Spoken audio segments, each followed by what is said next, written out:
Pessoal, boa noite, né? Obrigado aí pela presença, obrigado ao DAZ pelo convite, né, de convidar o Nefop para conversar. O nosso bate-papo aqui será um pouquinho mais fácil, né, do que da professora Ana, estou brincando, né, e coube a mim, né, a responsabilidade de representar, né, o Nefop. E eu vou gastar uns 10 minutos iniciais falando um pouquinho do grupo, né? Foi a programação que eu recebi da nossa assessoria de imprensa. O nosso grupo ele tem uma assessoria de imprensa bem ativa. Então, eles passaram que a gente tinha alguns minutos aí para falar do grupo em si, né? Como a professora Ana fez no final, eu já vou fazer na abertura, né?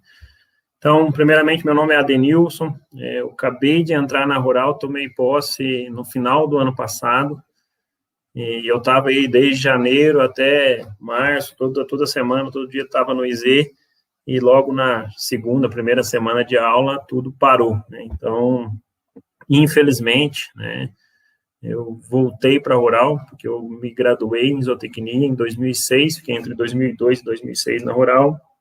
Depois fui fazer mestrado, doutorado, trabalhei 6 anos na iniciativa privada e finalmente eu voltei, né, para a Rural, que foi uma opção, né? Eu voltei, né, para a atividade de ensino, né, por uma opção, e eu estou muito feliz, né, de ter voltado, e fiquei muito feliz de quando eu cheguei na Rural, já encontrei o Nefop, né, um grupo muito bem estruturado, muito bem organizado, e que é coordenado, e na época era apenas coordenado pelo professor Carlos Augusto, né, o Guto, e eu entrei junto com ele na coordenação desse grupo, e estamos, assim, fazendo muitas coisas legais, né? Então esse é o Nefop. Acho que boa parte de quem está assistindo aqui são alunos, né, do Instituto, então já ouviram falar, né? Mas o Nefop é um grupo criado em 2007, né, por iniciativa dos próprios alunos de graduação e dos professores da área de forragicultura, né. Ele está registrado, né, na Pró-Reitoria de Extensão, é um grupo ativo. Hoje, né, nós demos uma boa crescida durante essa fase esse período de pandemia, né, em função das nossas atividades. Então, hoje nós somos, além dos professores, né, 22 membros associados, né, os coordenadores, né, o professor Carlos Augusto e eu, a Jucimara como vice-coordenadora e o André, né, como primeiro secretário. Além disso, né, temos 17 alunos de graduação e 5 alunos de pós-graduação, né. Como as nossas atividades estão todas virtuais, né, os alunos de pós, que até estão em outras instituições, voltaram para o grupo, estão nos ajudando aí no dia a dia, né, principalmente com as nossas atividades remotas, né. E o grupo, ele foi criado, né, para integrar professor, estudante, né, técnicos da área, né, e gerar aperfeiçoamento, né, de conhecimentos técnicos através, né, por meio de palestras, promovendo cursos, né, executando e difundindo trabalhos de pesquisa e desenvolvendo atividade de extensão, né, tanto na Rural quanto fora.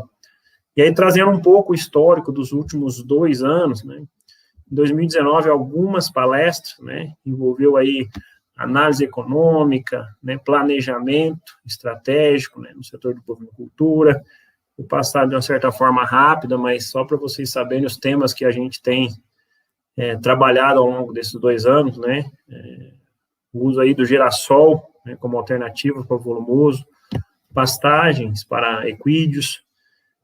Teve um ciclo de palestras, esse já foi no final do ano passado, eu quase consegui participar, que eu estava já em contato com o professor Guto, né, com os alunos, que trouxe alguns pesquisadores da Embrapas, e o Adilson, né, que é ex-aluno da Rural, falando de fertilização, sistemas de produção, do ILPF, né, e resultado de pesquisa com manejo de pastagem. Então, uma palestra aí, né, um ciclo, na realidade, bem gerou bastante, um resultado muito positivo, né.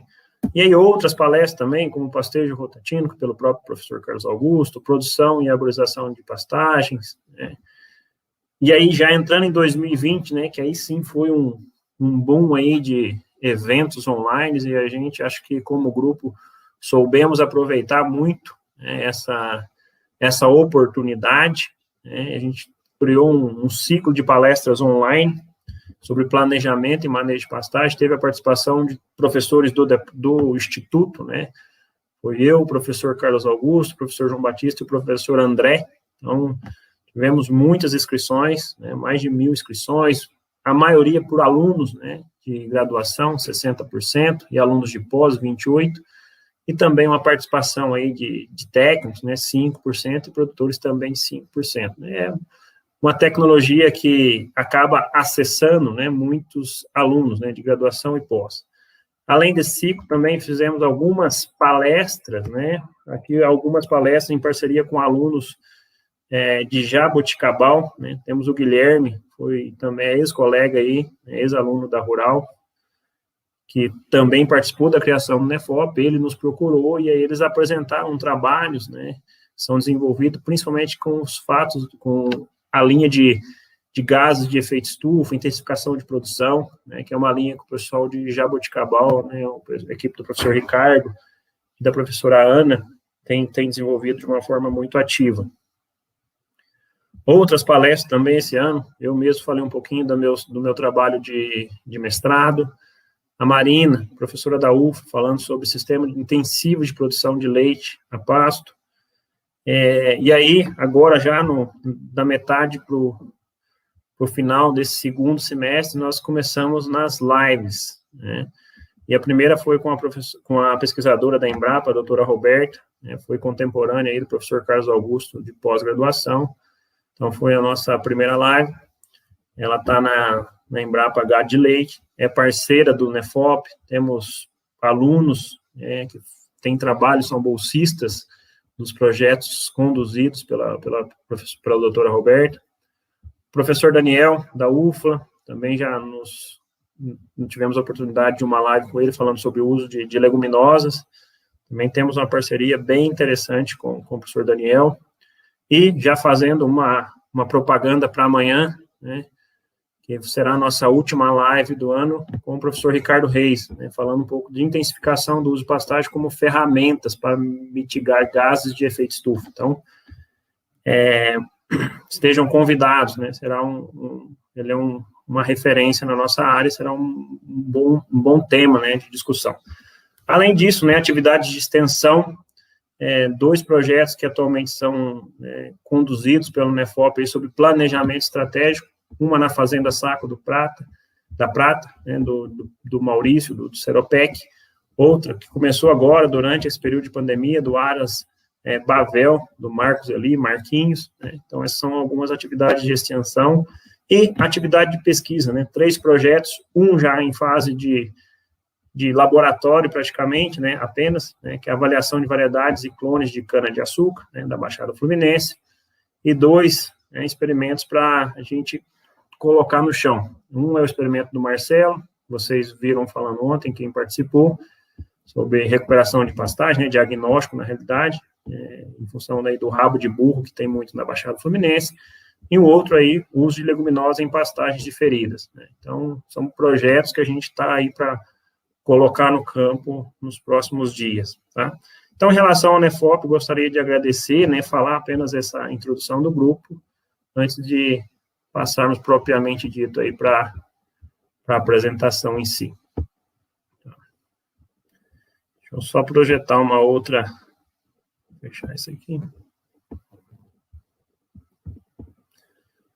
Natan, se puder me dar um ok aí, se a outra apresentação já está aparecendo, eu agradeço. Vou até olhar no WhatsApp aqui, que a gente fica meio perdido aqui.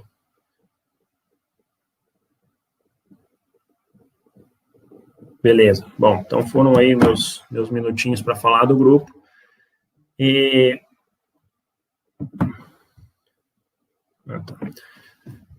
aí, quando né, foi o Tarcísio que nos procurou, eu e o professor Carlos Augusto, para falar, né, de trazer um tema para comemorar, né, 50 anos de zootecnia da Rural. É um feito grande, é um feito que a gente tem que comemorar, sim, né? Infelizmente está sendo de uma forma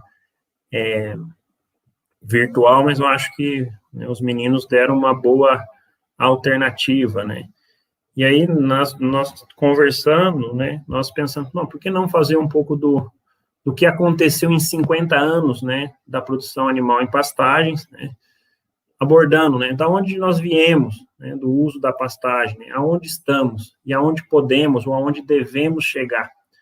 E aí coube a mim representar o núcleo novamente, e aí o professor Carlos Augusto também é parceiro aí dessa produção do material, e espero que a gente brinca um pouco, né, com os dados, né, prever o futuro é algo um pouco complicado, né, mas a gente olha um pouco para o passado para tentar entender o que vai ser o futuro, né.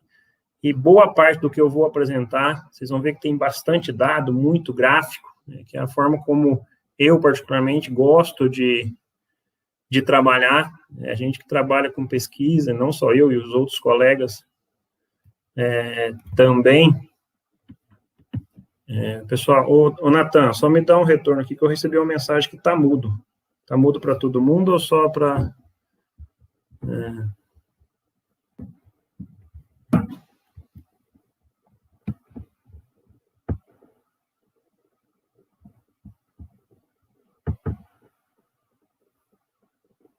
Acho que não, né? Acho que pelo jeito tá... Ah, ok. Desculpa aí, pessoal, que eu recebi uma informação aqui que estava mudo, mas pelo jeito não está, não. Tá? Só um segundo, só vou voltar para a apresentação aqui. E toda essa minha apresentação, né, eu fiz com base em dados, né? Quando se fala em dado, pensando em censo, né, que é uma amostragem grande, é um pouco complicado. Então, é complicado porque, às vezes, você pega diferentes bases de dados, né, pode dizer um número diferente, mas eu gostaria que a gente já começasse, né, a nossa conversa aqui, não se preocupando com o número absoluto, né, se é 170 ou se é 160, né, vamos pensar na moral da história, né, vamos tratar isso como efeito relativo, né, aumentou, reduziu, né, então é mais nesse sentido, né, senão a gente vai pegar um número e dizer que aquilo é verdade absoluta. Não, dependendo da fonte que você consultar, pode ser um pouco maior ou um pouco menor. Então, vamos nos focar na importância relativa de tudo que eu for conversar com vocês aqui hoje, né? E eu usei muito o IBGE. Então, durante a apresentação, eu vou procurar falar um pouquinho aí de onde nós viemos, estamos e podemos chegar com base em área, né? Área de pastagem, né? Qual que é o nosso potencial de uso das terras, né?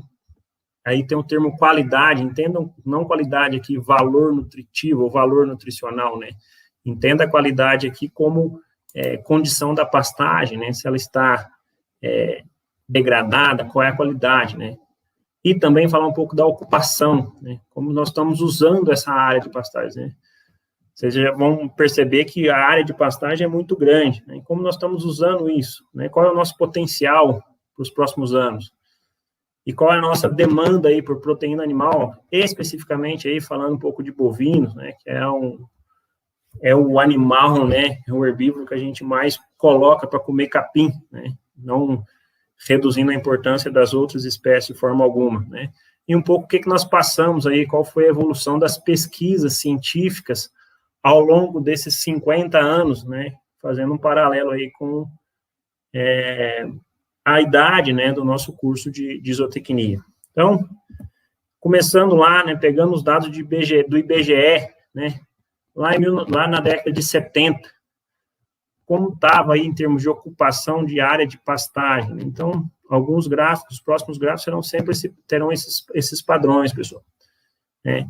Área de lavoura, próximo aí, né, 40 milhões de hectares, né, na década de 70 era utilizada para lavoura. Né? Aí culturas tanto anuais, né, quanto perenes, né, não quis estratificar. E aí, próximo aí de 170 milhões de hectares, né, áreas destinadas à pastagem. E matas, né, aí matas, tanto as matas naturais, quanto as matas plantadas ou as matas formadas na casa aí de 70 milhões de hectares, né? Então, olhando para esses 3 itens, né, lavoura, pastagem, fica muito claro, evidente, o quanto de área de pasto nós temos no Brasil.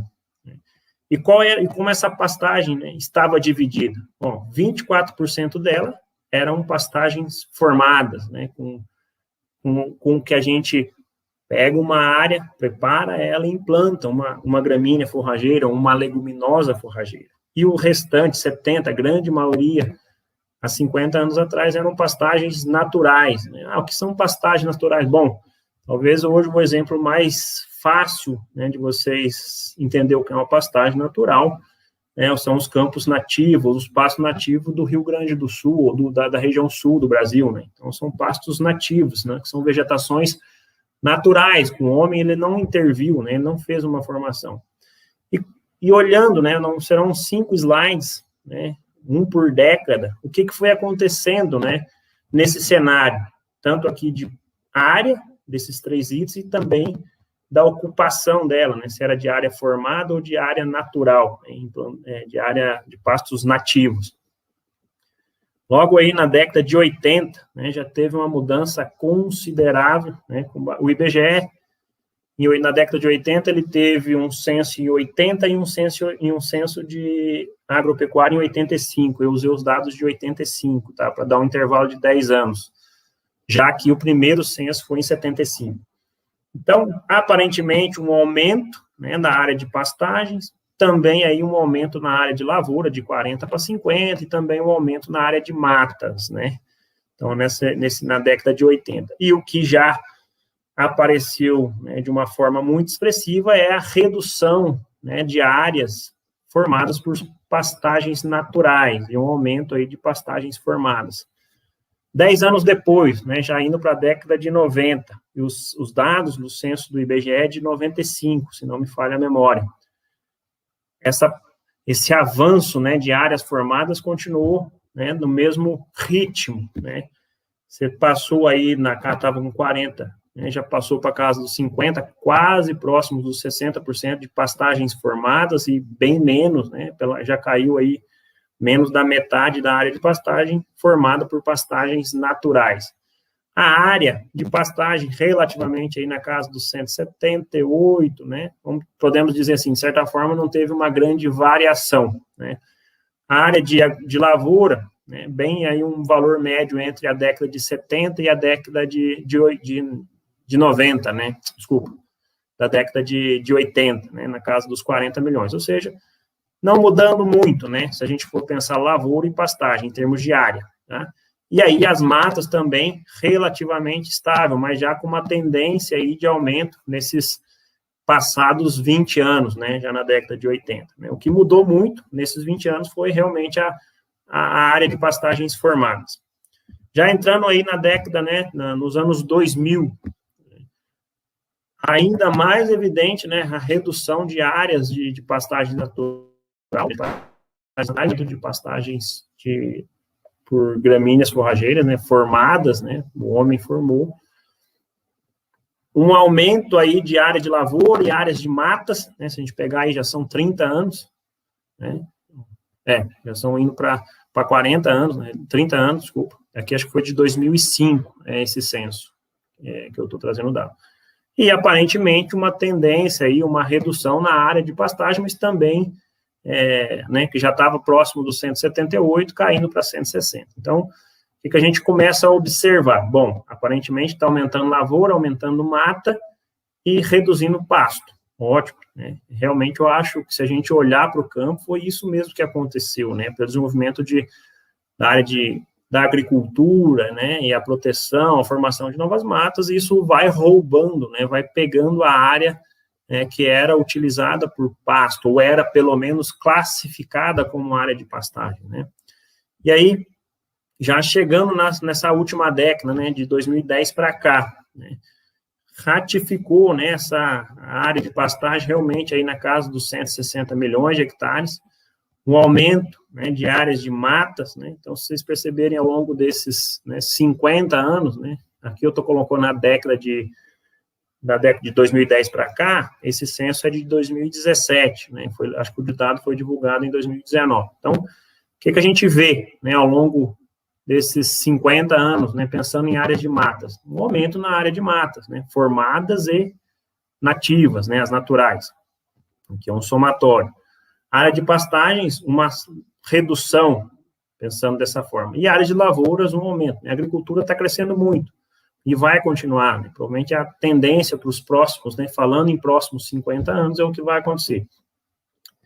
E uma certa, né, estabilização, né, do crescimento de áreas de pastagens formadas, né? Estava com 36% de áreas de pastagens naturais e aí se estabilizou em 30%, né?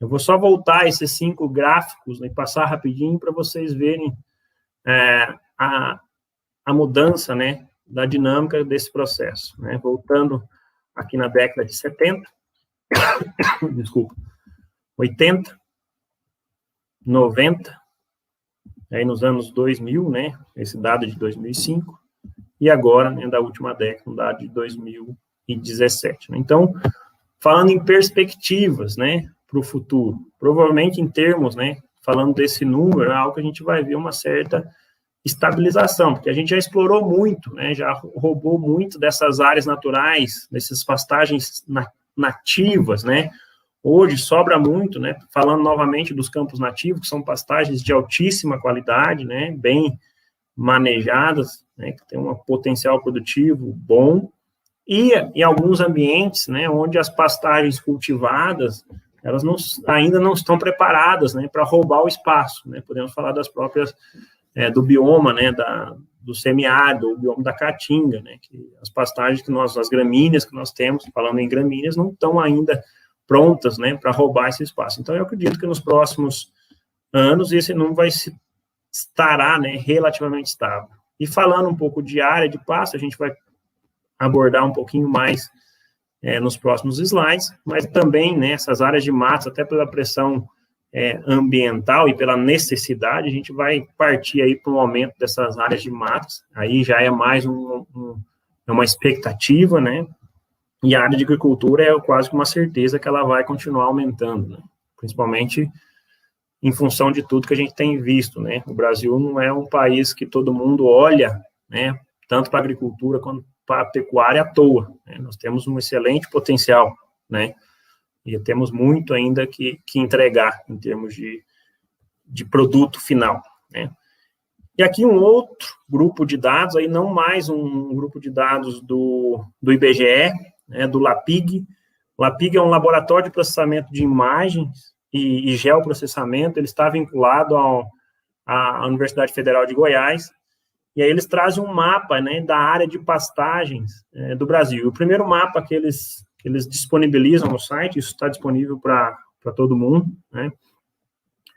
Vocês olharem na década de 80, né, em 85, se a gente traçar uma linha no meio do Brasil, nós podemos, né, nós vamos concordar que essas áreas de pastagens, né, de pastagens formadas no Brasil, ou dessas pastagens destinadas para a produção animal, ela estava do centro, né, da região central para o sul, né?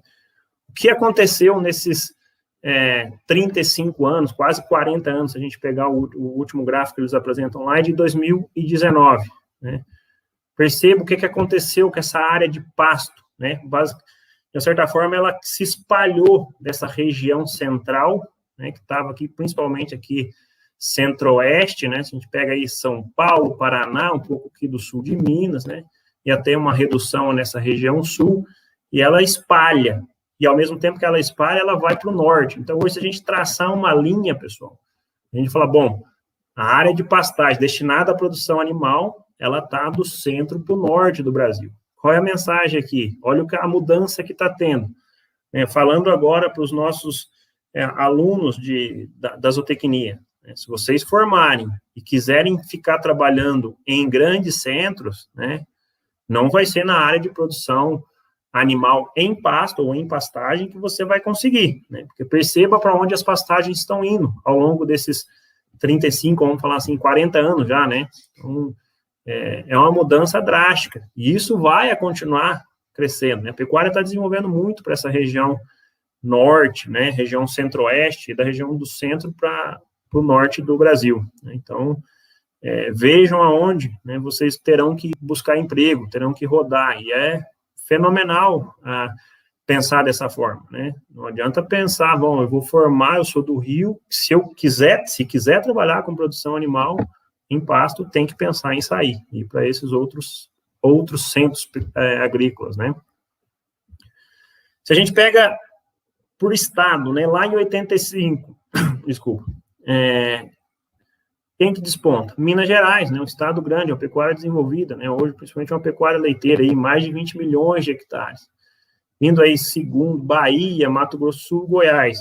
Chama atenção, né, para vocês, dois estados aqui, lá em 1985, né, o Mato Grosso e o Pará, né, podemos dizer assim, eles já estavam aí nos grupos, talvez, com a menor área, né, de pastagem dos estados, né, lá em 1985.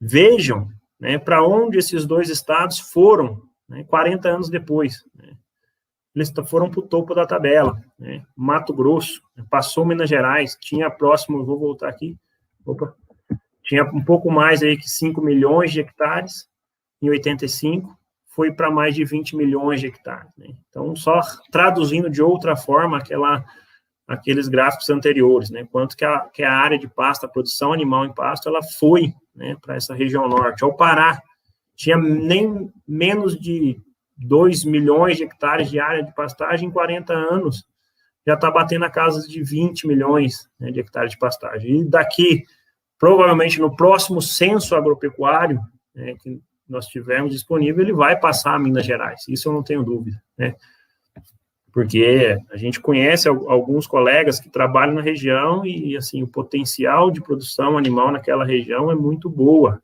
Então, o Pará vai bater aí Minas Gerais e vai bater em Mato Grosso, né? Não tenho dúvida disso.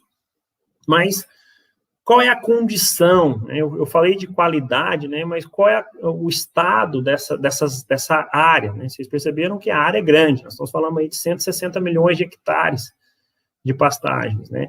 E aí os números, eles acabam sendo um pouco mais a gente tem que ter fé e acreditar no que está sendo traduzido, porque é um número difícil, né, de ser obtido, que é qual é a área de pastagem degradada, né, qual é a condição, a qualidade dessas pastagens. E no próprio site do LAPIG, ele traz essa informação, é de 2019, né, aí, em vez dos 160 milhões, que é o dado do IBGE, eles já estão aí nos 170 milhões. Então, novamente, não vamos nos ater ao número absoluto, né? Mas, se a gente somar aqui o que é pastagem de não degradada, que eles classificam aí são 43% dessa área não degradada. O restante, né, tem algum grau de degradação. Então, se a gente somar isso aqui, tem que dar a diferença, né, uns 57% aí de área degradada. É um número que, talvez, se a gente pesquisar, vamos encontrar em várias outras referências, e a gente encontra, né? Eu não sei se vocês já ouviram falar, né, do Rally da Pecuária, né? Ele realmente é um rally, né? Tem algumas empresas parceiras que patrocinam, né, esse evento. Depois vocês entram no site do Rally da Pecuária, eles já fizeram isso há alguns anos. Eu trouxe alguns dados que eu vou utilizar na apresentação do último Rally, que foi de 2019. Então, eles rodaram aí próximo de 50 mil quilômetros, né, indo do sul para o norte do país, em algumas regiões, fazendo uma série de entrevistas, né? Então, foi uma amostragem, né? Então, embora você pense assim, bom, é muita área, né? Mas foram apenas 310 fazendas visitadas, né, para entrevistas. E aí, mais de 1.000 questionários. Enfim, com base nessas visitas, né, nesses questionários, e em algumas amostragens, eles trazem algumas informações. E, a gente for cruzando essas informações, a gente vai ver que para esse número, né, de qualidade da pastagem, né, pela proporção de área de pastagem degradada, os números, de certa forma, se conversam, embora com uma variabilidade entre eles muito grande, né? no pessoal, né, que realizou o Rally da Pecuária, eles classificavam as pastagens com base em notas, né, em qualidade 5, 4, 3, 2 e degradado, né. Então, degradado, efetivamente degradado, são 3%, né, no levantamento que eles fizeram. Porém, em estágio de degradação ou em processo de degradação, dependendo de como você realizar as contas aqui, mas pegando a informação que eles apresentam, de 50% a 77%, né, das fazendas que eles fizeram esse questionário, no caso que eles fizeram essas avaliações, ela apresentava algum grau de degradação, algum processo de degradação, que acaba dizendo a mesma informação de uma certa forma, né, a gente falou aqui próximo de 60%, aqui está falando entre 50 e 60, ou seja, é quase 80, né, tem uma variabilidade grande, mas a mensagem é a mesma, né, é mais de 50%, próximo de 60%, da área de pastagem no Brasil, ela está em processo de degradação, tá? E o Dias Filhos, né, um pesquisador da Embrapa, bastante respeitado no tema de recuperação de pastagem, nessa avaliação de pastagem degradada, as literaturas que a gente consulta, ele também traz essa informação, com base em dados, né, que de 50% a 70% da área de pastagem do Brasil apresentaria algum grau de degradação. Então, ou seja, nós temos 160 milhões de hectares, e aí, vamos fazer um número médio, né, 60% dessa área está em processo de degradação. Obviamente que dependendo do processo, é mais fácil recuperar ou não, mas isso é assunto para a gente fazer lá nas disciplinas de forragicultura e pastagem, tá? Então, como entender esse processo. A ideia aqui é realmente trazer um cenário, né, uma fotografia do que a gente encontra aí ao longo do Brasil. E o Dias Filhos, né, ele traz só para entrando um pouco nesse nível de degradação, ele classifica aí em quatro níveis, né, leve, moderado, forte, muito forte. O professor Carlos Augusto está com um projeto de pesquisa, isso aí para a Baixada Fluminense, né, para o rabo de burro aí, que tem dado trabalho. Então, quem quiser entender um pouquinho, acho que é uma ótima oportunidade, né? Então, ele traz esses níveis, né, de classificação da pastagem, mas o que nós esperamos, né, daqui 50 anos? O que a gente espera ou não? Nem que espera, o que nós precisamos, né? Lá em 2070, desculpa. Em 2070, a gente tem que estar caminhando para ter níveis aqui em cima, né? Nível leve, um nível moderado, né? Nível forte, degradação muito forte, ele não vai ser compatível com a nossa necessidade de produção animal, né? Aqui algumas fotos até do professor Carlos Augusto, né? O que esse animal está comendo aqui, gente, né? Nessas 4 fotos, né? Ele está comendo o ativo mais caro da propriedade, né? Que é a terra, é o solo, né? É o ativo mais caro, é mais caro que o capim, é mais caro que o próprio boi, é mais caro que a cerca. Então, você não repõe isso, né? Vão ser aí muitos anos, né, para a ação do intemperismo transformar isso aqui, transformar uma rocha, né, transformar a rocha de uma forma muito grotesca, né, da forma como eu estou falando, em solo, né, que aí é possível se produzir. E aí, o nosso amigo produtor, às vezes a culpa não é dele, às vezes a culpa é do técnico que está lá dando assistência, deixa chegar numa condição, né? Se o professor Malafaia estiver assistindo aqui, e provavelmente ele ia falar assim, bom, o produtor ele vai ter um pasto dessa situação, nessa condição, e vai chegar um vendedor, né, de sal mineral e vai convencer o produtor que a solução para ele é comprar o sal mineral, né? Então, acho que quem conheceu o professor Malafaia, você sabe que ele vai morrer se algum aluno dele falar isso, né? Então, isso aqui é um pecado, né? Esse boi, ele precisa de mineral, obviamente precisa, né? Mas ele precisa de comida, ele não tem comida. Então, o que a gente espera para os próximos anos, pessoal? Para os próximos 50 anos? Isso aqui não pode existir mais, senão a gente não vai ter condições, né, de produzir o alimento, né, a proteína. Estou falando muito em relação a bovinos, né, pessoal, porque é uma população, é um rebanho muito grande, né, que nós temos no Brasil. Então, né, o cenário que a gente não pode encontrar, é o cenário que a gente tem que evitar, e nós temos tecnologia, nós já temos informações, né? Então, os profissionais formados, os zootecnistas formados, os agrônomos, os veterinários, enfim, independente do que é em si, o técnico, né, ele tem condições de mudar um cenário como esse, né?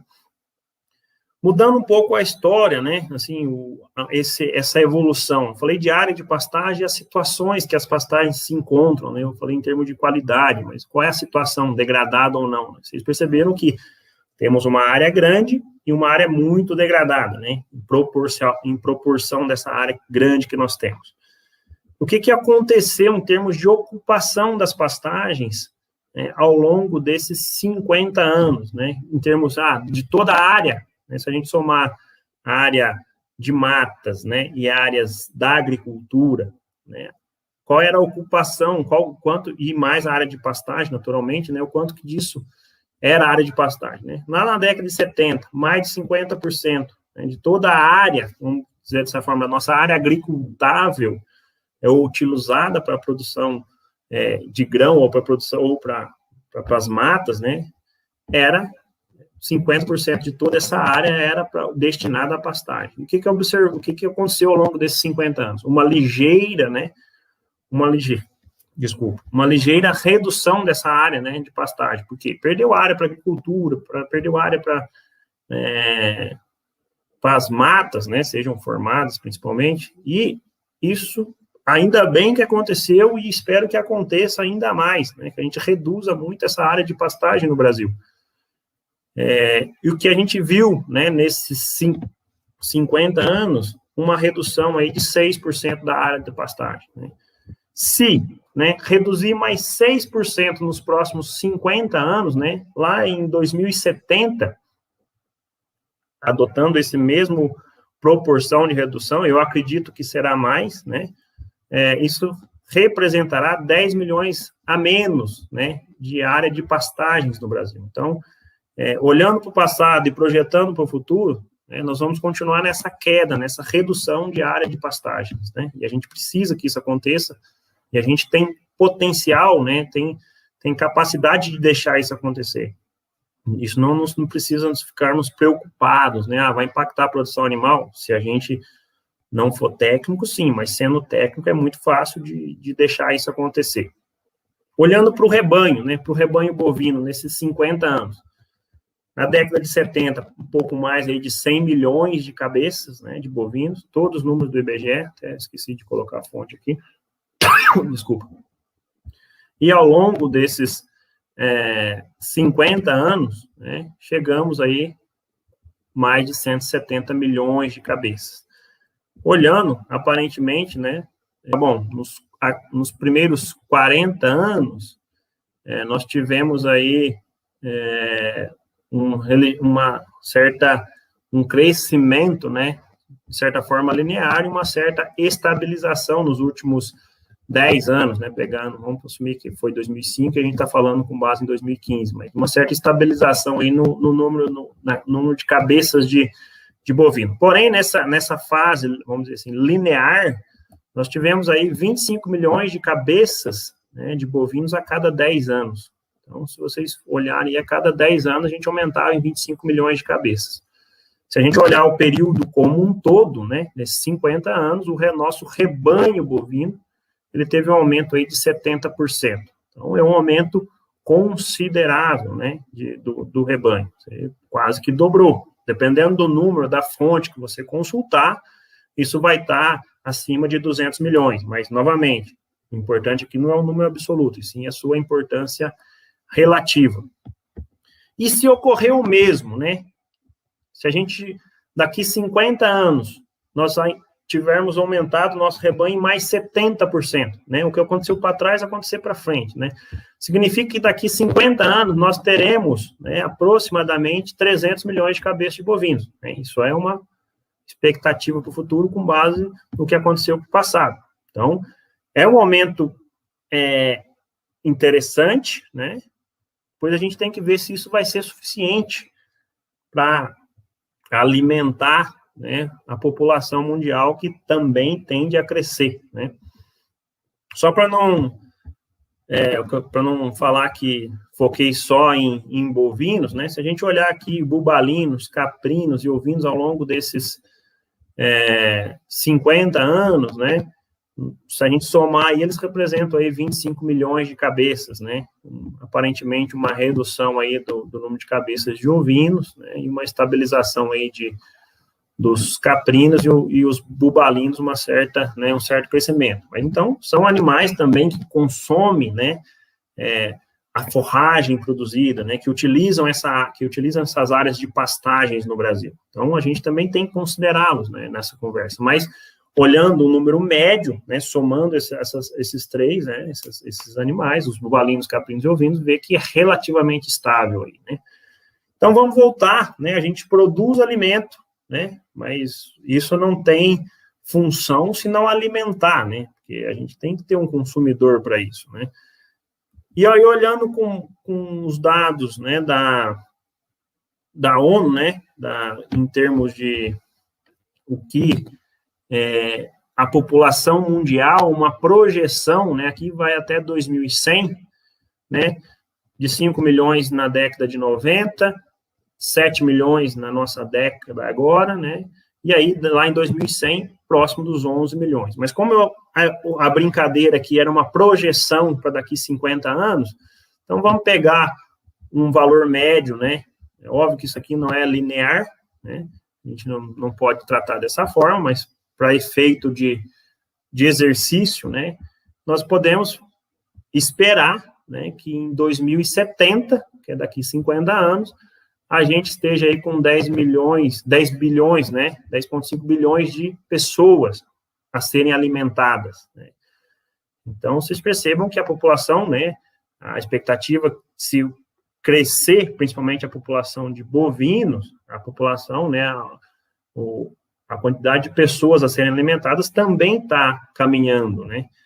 E aí eu fiz uma relação, até discuti muito com o professor Carlos Augusto, né, como que a gente chamaria essa relação, e a gente pensou, e acho que ficou ruim ainda, mas a gente fez uma relação humanos por bovinos, né, nesses 50 anos aí que já foram, né. Se a gente pegar da década de 70 vamos pegar aqui até agora, né, o último censo, nós tínhamos um boi para cada 343 pessoas, né? Se a gente for fazer um valor médio até 2005, desse censo, com base nos dados do IBGE, a média seria essa, né? Bom, um boi para cada 340, 350 pessoas. Esse seria o valor médio. O que chama atenção é que já nos últimos 10, vamos pensar 15 anos, né? Já aumentou o número, reduziu o número de boi, né, por pessoa, aumentou o número de humano, ou o número de pessoas por bovino, né, de forma que teve um incremento grande, né, entre o censo realizado em 2005, usando essa relação, né, para o 2017, né, hoje a gente tem aí um boi para cada 439 pessoas, né, e aqui pode ser duas fontes, né, aumentou pouco o bovino e aumentou muito, né, o número de pessoas, eles não acompanharam, né, o crescimento. Então, olhando, né, se a gente for olhar a tendência, falando assim, bom, vai, né, ter mais gente querendo carne de proteína animal, né, principalmente a proteína de origem bovina nos próximos anos, porque está aumentando o número de pessoas por boi, vamos pensar dessa forma. Mas para a gente voltar para esse patamar que foi aí, talvez, os 40 anos, né, na casa aí dos 350, né, quanto que a gente teria que ter de boi, né, e aí volta no mesmo número, né? Então, para voltar nesse padrão aí de um boi para cada 350 pessoas, no mínimo, daqui 50 anos, lá em 2070, nós temos que ter esses 300 milhões de cabeças de bovinos com base, né, que foi o mesmo número da projeção anterior, com base na taxa de crescimento que teve nos 50 anos passados, ou seja, os dois números estão se conversando, né? Se a gente quiser manter a mesma relação, a gente tem que chegar nesses 300 milhões, né, de cabeças, de bovinos, né? Eu estou fazendo muito em função de bovinos, né? Já expliquei o motivo. Então, se a gente olha a ocupação, né, porque a gente viu que uma certa redução diária, um certo aumento né, número de cabeças de bovinos, e aí traz o mesmo padrão de resposta, né? Nós saímos lá da década de 70 de 0,6 cabeças por hectare e chegamos agora a 1,1, 1,08 cabeças por hectare, né? Então, realmente teve um aumento, né, ao longo desses 50 anos, né? Vamos dizer assim, nós aumentamos a nossa produtividade, né? Se a gente fosse falar em taxa de lotação, nós aumentamos, né? Essa taxa de lotação, ela aumentou ao longo desses 50 anos que já foram, né? Porém, qual que terá que ser a ocupação, né, cabeças por hectare, para que em 2070 nós tenhamos esses 300 milhões de cabeças de bovinos, né? Isso temos que considerar que nós teremos redução da área de pastagem, tá? Então, eu vou juntar um número que eu falei para vocês nos slides anteriores, né? Que foi o seguinte: bom, hoje, com base nos dados do IBGE, nós temos aí 160 milhões, né, de hectares destinados, né, consideradas áreas de pasto, né, áreas de pastagens. Se a gente aplicar aquela redução, né, para os próximos anos, eu acredito que vai ser mais, tá? Em 2070, nós vamos estar aí em 150 milhões de hectares. Ok. Bom, então não precisa de muita inteligência aqui, né, pessoal? Então, nós temos 300 milhões, né, teremos que ter 300 milhões de cabeça de bovinos. Nós teremos uma área de 150 milhões, né, de hectares, significa que nós temos que ter uma ocupação lá em 2070 de 2 cabeças por hectare, né? E aí vem a pergunta que não quer calar, né? Se em 50 anos nós aumentamos meia cabeça por hectare, nos próximos 50 anos, nós teremos condições de colocar mais, né, de uma cabeça por hectare, né?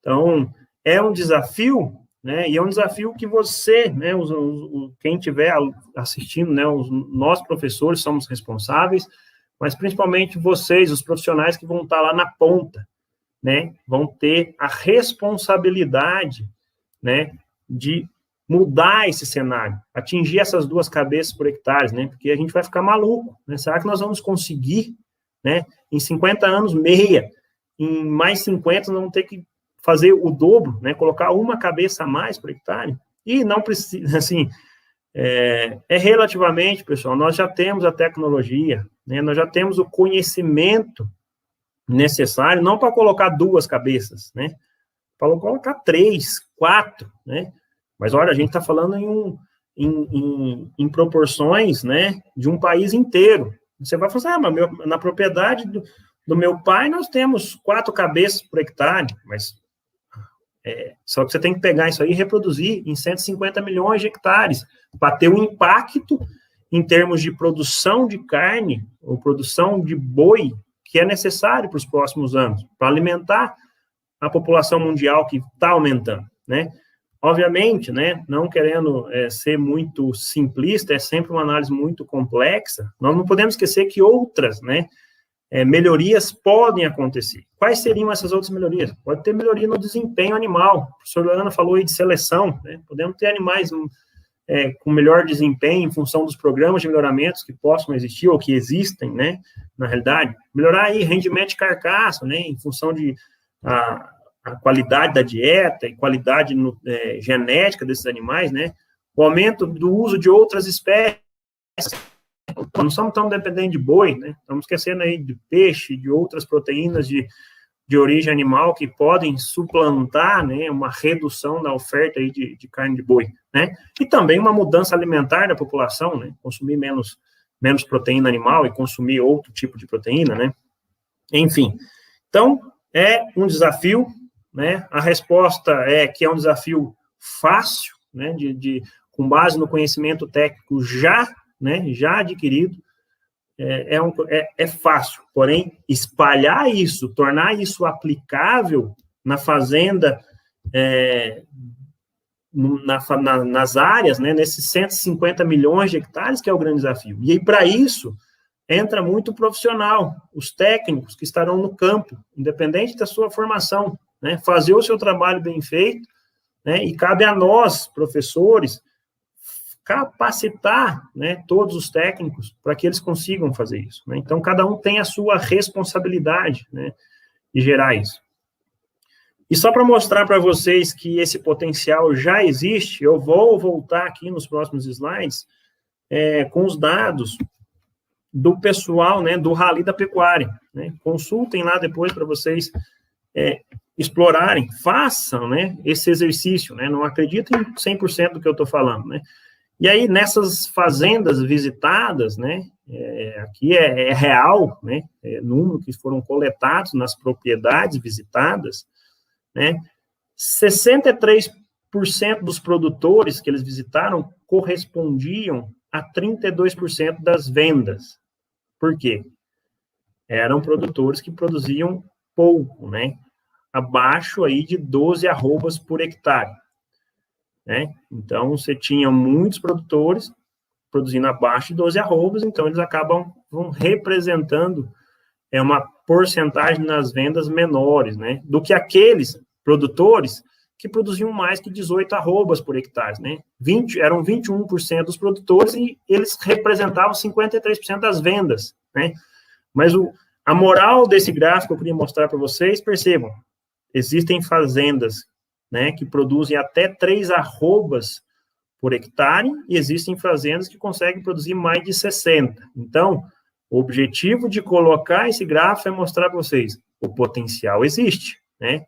A gente pode, de duas, né, aqui eu estou falando em arroba, não estou falando mais de ocupação, mas a gente tem potencial para alimentar, né, produzir alimento, produzir proteína, né, de origem animal, para a população, né? Nós temos aí exemplos, né, exemplos de propriedades. Aqui não estou falando de dados, de pesquisas, são importantes, né, as pesquisas que permitem que isso aconteça, né, aqui são pesquisas aplicadas, né, aqui são pesquisas que não foram aplicadas, né, então basicamente é isso, envolve muita coisa. E aí olhando, né, mais um dado que eles trazem nesse relatório, né, aqueles produtores, né, que produziam até 12 arrobas, não passava disso, as áreas médias das propriedades eram de 2.400 hectares. Né? E aqueles, né, que produziam acima de 8 arrobas, as áreas eram de 620. 620 é uma área gigantesca, sim, né, mas eles foram para regiões de pecuária bem desenvolvida, vamos falar dessa forma, né? Mas a moral da história é uma só, pessoal.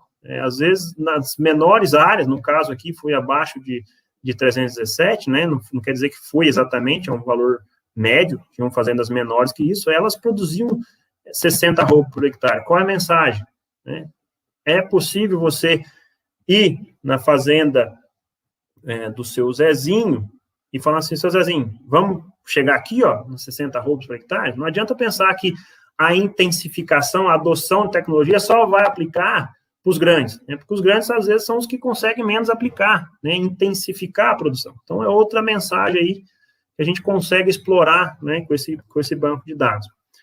E, como eu disse, as pesquisas que permitem acontecer isso, né, chegar até 60% de arroba. Aqui não é as pesquisas, é a aplicação das pesquisas, né? Então, a pesquisa gera conhecimento, esse conhecimento tem que chegar, tem que ser aplicado.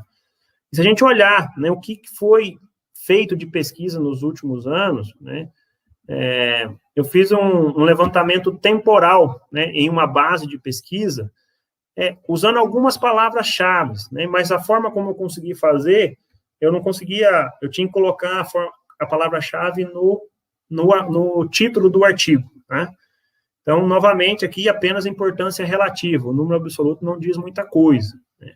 O que aconteceu ao longo desses 50 anos? Eu coloquei lá gramínea ou gramíneas forrageiras, né?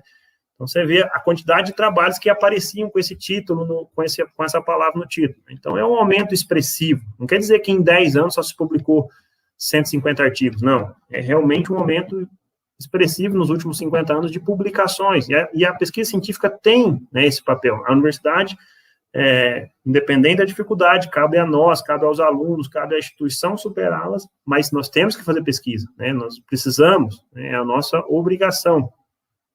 E aí um termo das leguminosas, né, leguminosa forrageira ou leguminosas forrageiras, né, é algo que a gente às vezes escuta muito alguns falarem, né, Bom, é um tema que sempre pesquisa, né? Olha lá na década de 80, a gente pesquisava mais leguminosa lá atrás, na década de 80, do que a gente pesquisa agora, né? Embora, nos últimos anos, né, teve um crescimento, né, no uso dessa terminologia. Eu não fiz a pesquisa em inglês justamente para tentar mapear, tá, pessoal, os trabalhos de origem portuguesa, né, que basicamente são muitos que nós publicamos, né. E aqui outros termos, né, ILPF, silvopastoril, água de silvopastoril, né, vocês vejam o boom que deu aqui na última década, né, do uso dessas palavras no título, mas é que a Embrapa deu um boom, mas é algo que se pesquisava há muito tempo atrás. Eu acho que quem tiver a oportunidade de conversar com o professor João Carlos, né, acho que um dos primeiros trabalhos, um grupo de pesquisa do professor Rasmo, em Viçosa, há muitos anos, trabalha na área, né, a Embrapa fez um bom trabalho, né, mas a gente, né, quem acreditou, né, na importância, né, dessa integração, né, tem muita gente lá atrás que já fez muita coisa, né, então, converse com o professor João Carlos, que ele vai ter muita história para contar sobre o tema, né. Massa de forragem, mesma coisa, um aumento grande aí nos últimos 20 anos, vamos falar dessa forma, né, manejo, né, aí, manejo da pastagem, ou manejo do pastejo, olha aí, nos últimos 20 anos, as mudanças, né, incrementos, adubação também, né. Então, aqui apenas algumas palavras-chave para mostrar o quanto que a pesquisa ela tem feito, né, o seu papel. A gente pegar alguns títulos de artigos científicos, né, na década de 80, né, falando aqui, o efeito do nível de oferta de forragem no consumo de atividade do capim-quicu e da Amazônia, né, do braquiário midícola. Aqui o outro, produção de pastagem associada sob 3 taxas de lotação. Né, se vocês passarem lá pela disciplina do professor Carlos Augusto ou outras disciplinas na área de forragicultura e pastagem com os outros colegas, vocês vão entender que isso aqui são variáveis respostas, né? Oferta de forragem, taxa de lotação, ele é uma variável resposta, não é uma variável controle do manejo do pastejo, tá? E aí outros trabalhos, lá na década de 90, né? Final da década de 90, já em 99, publicado na PAB. Efeito de diferentes períodos de ocupação, também é uma variável resposta no nosso entendimento, né, do que se tem trabalhado, do que se tem pesquisado. Oferta de forragem de capim elefante anão e o rendimento animal. Então, vejam, né, a gente tinha uma pesquisa, tudo isso aí não foi importante? Foi muito importante.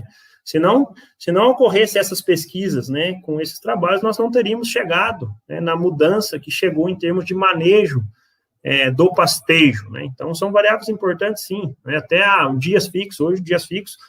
Imagina, você implantar um sistema de manejo, às vezes você vai ter que ensinar o produtor a manejar por dias, depois para um próximo passo, né? Então, tudo isso que foi feito é importante. Estou mostrando um pouco as evoluções que foram acontecendo. E aí, já entrando, né, aqui já é um trabalho de 2006, da Roberta Carnevale, que eu já falei dela, que participou de uma live com a gente, é parceira aí do NEFOP. É um trabalho que foi um pouco um divisor de águas aí do que se entende sobre manejo do pastejo, né, o uso de interceptação luminosa. Desse mesmo trabalho, né, 15 anos depois do trabalho, na realidade, 14 anos depois ainda, publicação falando de valor nutritivo em função das estratégias de manejo do pastejo, aqui tudo sobre interceptação luminosa, né.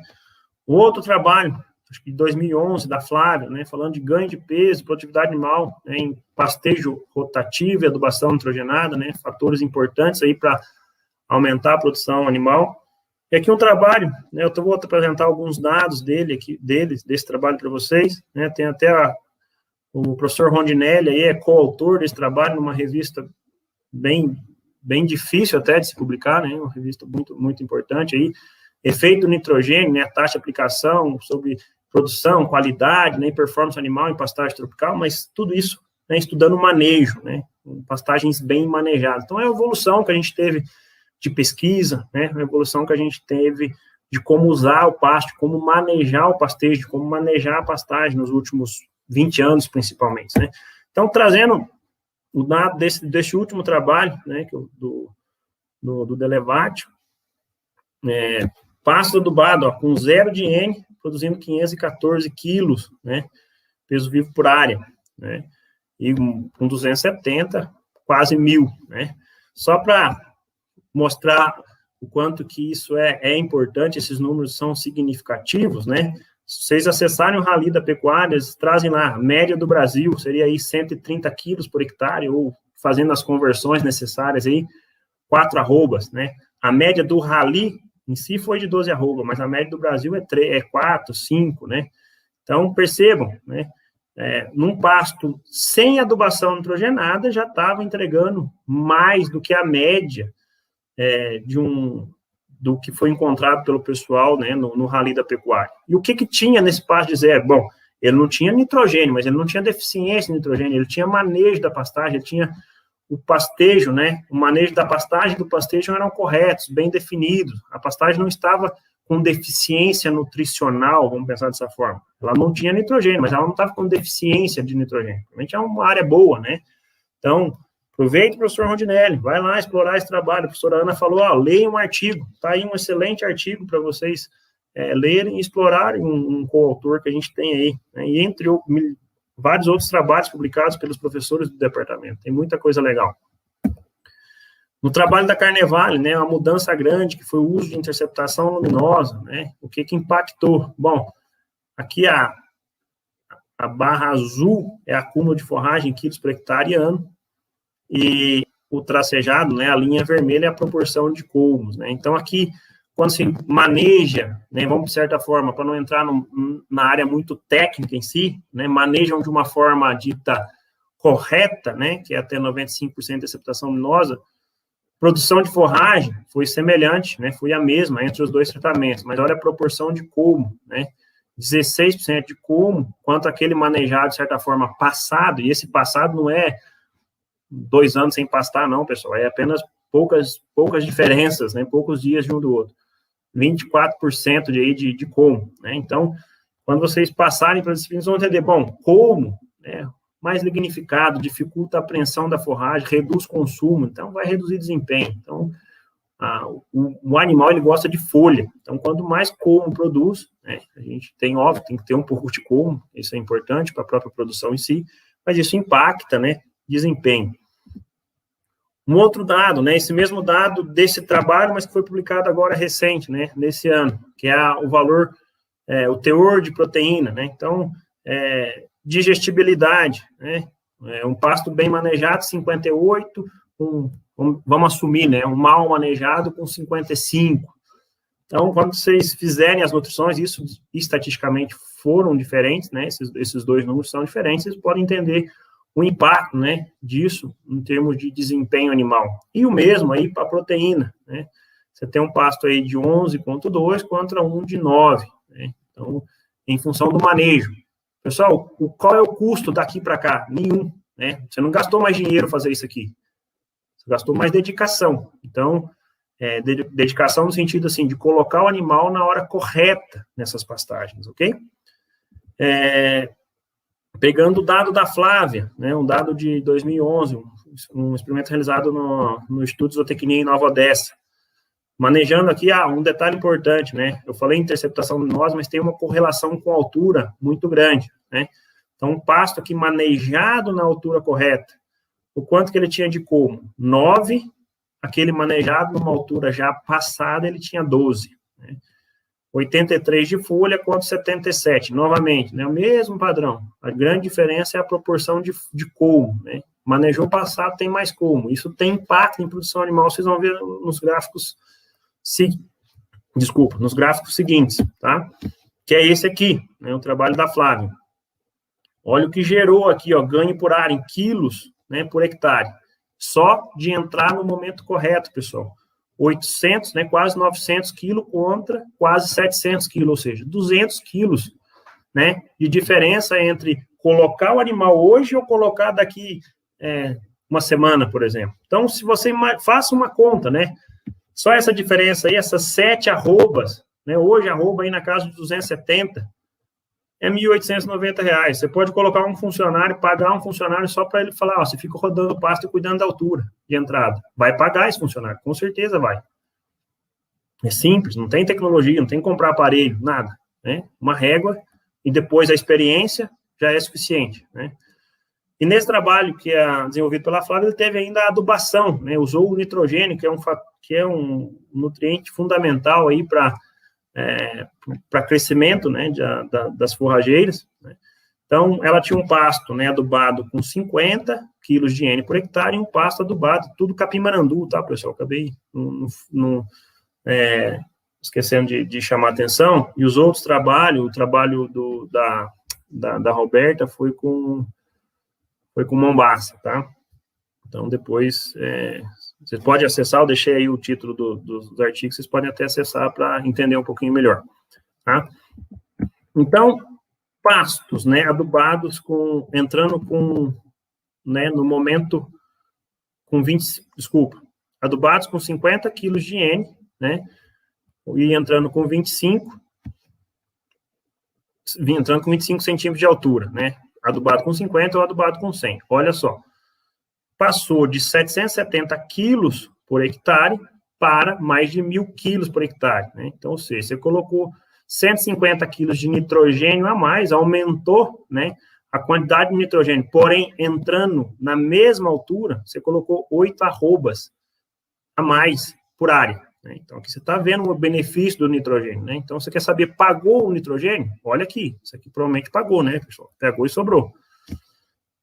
E vejam, quando você aduba e maneja mal esse pasto, né? Você adubou com 50 ou 100, você colocou 150 quilos a mais entre esses dois pastos, né? Porém, entrou com o pasto passado.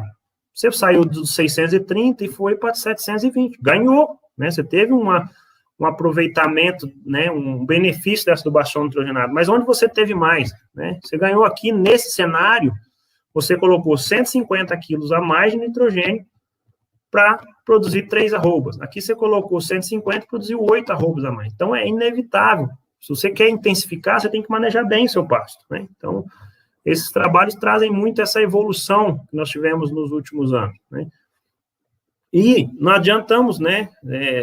Tivemos mais evoluções além dessas, né? Então, aqui um outro trabalho, eu resolvi deixar o título aqui justamente para despertar a curiosidade de vocês. Um trabalho foi conduzido na CEPLAC, tá? Durante 9 anos, né, de pastos de braquiária brisanta, adubadas com 120 quilos de nitrogênio ou, né, no caso, consorciadas com amendoim forrageiro. E o resultado desse trabalho, um trabalho muito longo, foi que, eles põem até no título, né, pastos de braquiária brisanta consorciada com Anax pintói, eles produziram mais, né, do que pastos, né, monocultivo de braquiárias fertilizado com 120 kg de N. Pois vocês tentam perguntar aí para alguns produtores, para alguns professores que estão no campo, se eles veem, né, muito produtor pecuarista jogando 120 kg de N, né? Se vê, é raridade, né? Não é algo muito comum de se observar. Então, você imagina, então você tem aqui uma leguminosa consorciada com pasto, que ela produz tanta forragem quanto um pasto adubado com 150 kg de N. E aí tem alguns resultados, né? Até tem em inglês, que eu acabei tirando direto do artigo para trazer para cá, né? Aqui falando em taxa de lotação, lembra lá, a gente está falando de uma cabeça, tinha que chegar em 2. Aqui consorciado, ó, passou de 4. Isso é um trabalho de 9 anos, pessoal, tá?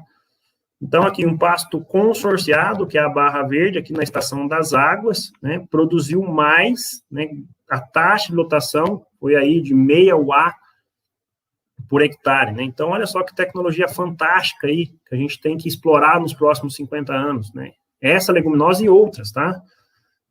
Na estação seca, não teve diferença, né? Então, a água é fundamental para o crescimento de produção de forragem e para conseguir pôr mais animal na área, né? Aqui o ganho, né? Ganho médio diário, tanto nas águas quanto nas secas, os pastos consorciados geraram mais desempenho, né? Então, leguminosa, ela melhora a produção de forragem, né? Tem a fixação biológica, a associação que ela faz com o micro-organismo, né? Então, vocês vão ver isso tudo lá nas disciplinas relativas à forragicultura, né? E além disso, ela tem uma melhora, né, desse valor nutritivo da dieta, tá?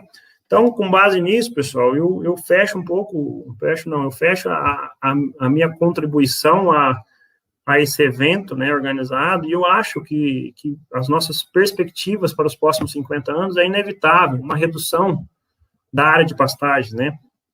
aumento do rebanho, né, de bovinos e outras espécies, nós vamos precisar disso, né, além, né, da aplicação das tecnologias já desenvolvidas e o desenvolvimento de novas. Então, nós vamos precisar de vocês para continuar pesquisando, e nós vamos precisar de vocês, né, falando principalmente dos alunos, para difundir, né, toda essa tecnologia. Então, agradeço, né, ao DAZ pelo convite, eu acho que é um fato a ser comemorado, né, obrigado por convidar o NEFOP por participar desse evento, e a mudança, né, se a gente quer fazer uma zootecnia para mais 50 anos na rural, parte de cada um, parte dos professores, parte dos alunos, dos técnicos, e de todo mundo, né, vamos cada um fazer a sua parte, que eu não tenho dúvida que nós, daqui 50 anos, nós vamos estar vendo uma história muito bonita, tá bom? Muito obrigado, fico aqui disponível para alguém quiser conversar, debater, tá bom?